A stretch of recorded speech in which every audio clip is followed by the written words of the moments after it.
ఒక్కసారి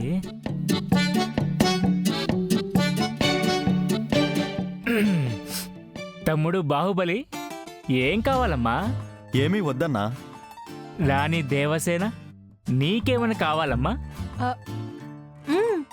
ఏమిటో అడుగు రాణి. నిమ్మది.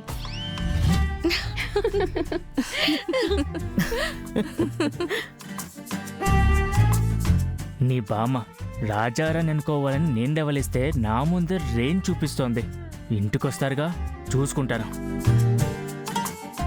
బావా తప్పుగా అనుకోవద్దు. అది దేవి వస్తే నెమ్మదొస్తుంది కదా, అందుకే అన్నా ఆటగా. అలాగే మీ వదిన ఫ్రెండ్స్ అంతా వచ్చారు కదా, కొంచెం పరిచయం చేయవా? పరిచయం కుదరదు. ఏం అదేంటి పారు అలా అన్నావు? అటు చూడు, సిటీ ఫ్రెండ్స్ నన్ను చూసి సిగ్గుపడుతున్నారు. అది సిగ్గుపడ్డం కాదు, నవ్వుతున్నారు మంత్రి గారు. అది వెటకారంగా నవ్వడం మంత్రి గారు.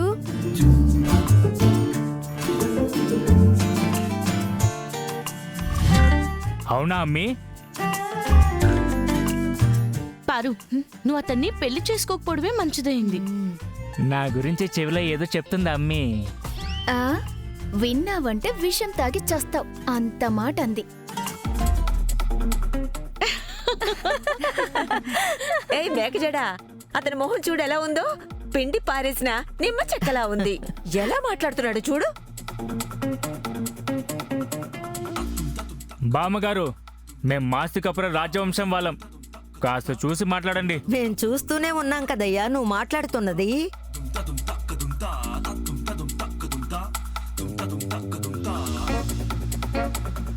పారు, అందరూ నన్ను చూసి నవ్వుతుంటే నువ్వు కూడా నవ్వుతున్నావా?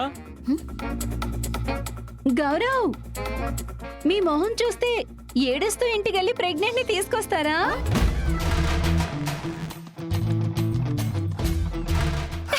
ప్రెగ్నెంటా?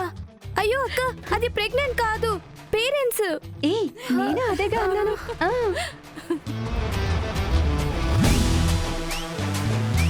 వదినా, రష్మి, దయచేసి మా బావనేమనొద్దు. ఆయన మా మాస్తికపురానికి గరుడిలాగా. ఈ మనిషి గరుడరా, పక్కన రెక్కలేవే.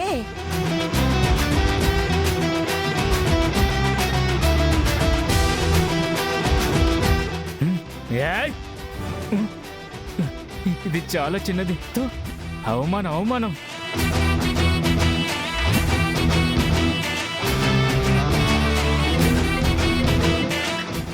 ఒక్క నిమిషం వస్తున్నాను.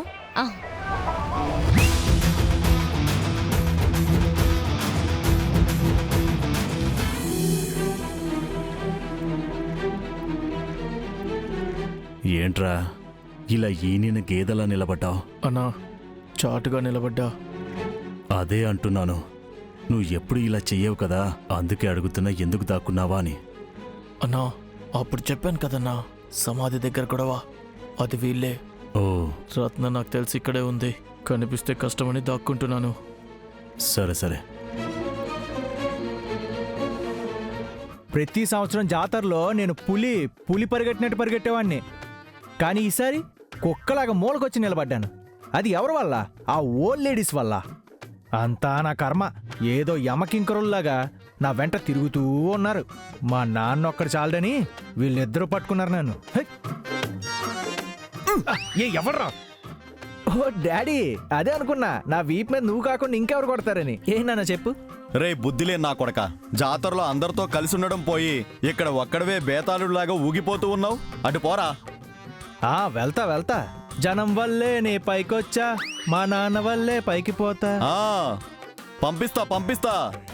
అమ్మని పంపించాను, నిన్ను కూడా పంపిస్తాను. హలో అయ్యగారు, ఎక్కడా?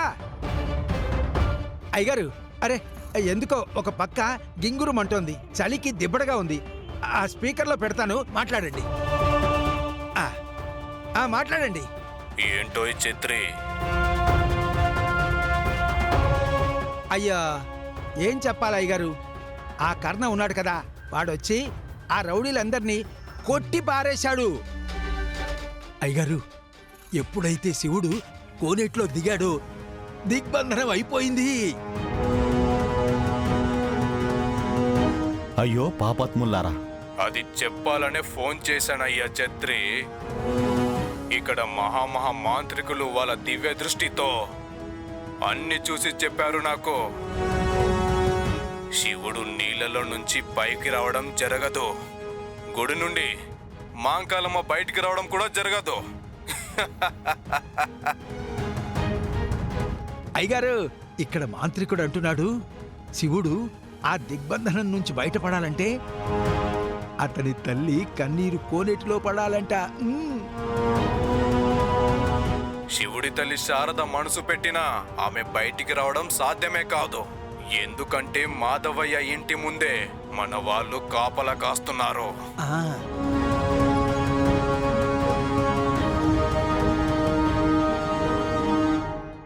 ఎంత నీచమైన పని చేస్తున్నాడు ఈ ఊరు దేవుడు అనుకుంటున్న రాక్షసుడు. నేనేం చెయ్యాలి?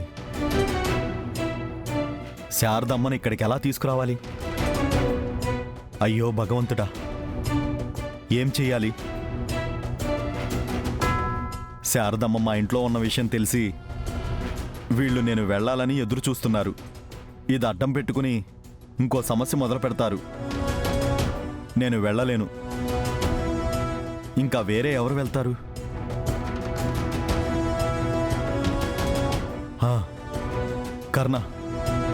కర్ణ గారు మాత్రమే శారదమ్మ గారిని తీసుకురాగలరు. ఎందుకంటే ఆయనకు శివుడి తల్లి అన్న విషయం తెలీదు. ఇదే సరైన ఉపాయం. అంతేకాదయ్యగారు, శివుడు దిగ్బంధనం నుండి బయటపడాలంటే గర్భిణీ స్త్రీ రక్తపు చుక్కలు పడాలంట.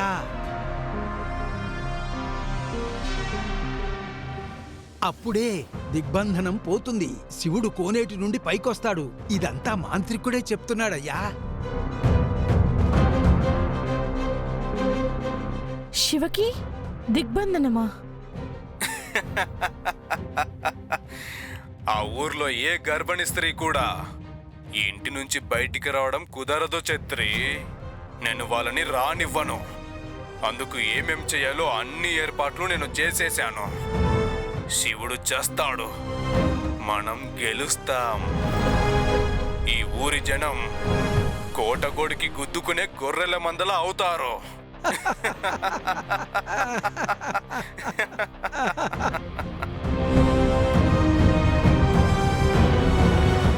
ఏదో ఒకటి చెయ్యాలి. ఏం చెయ్యాలి? నా ప్రాణం పోయినా పర్వాలేదు, శివ ప్రాణాలు కాపాడాలి.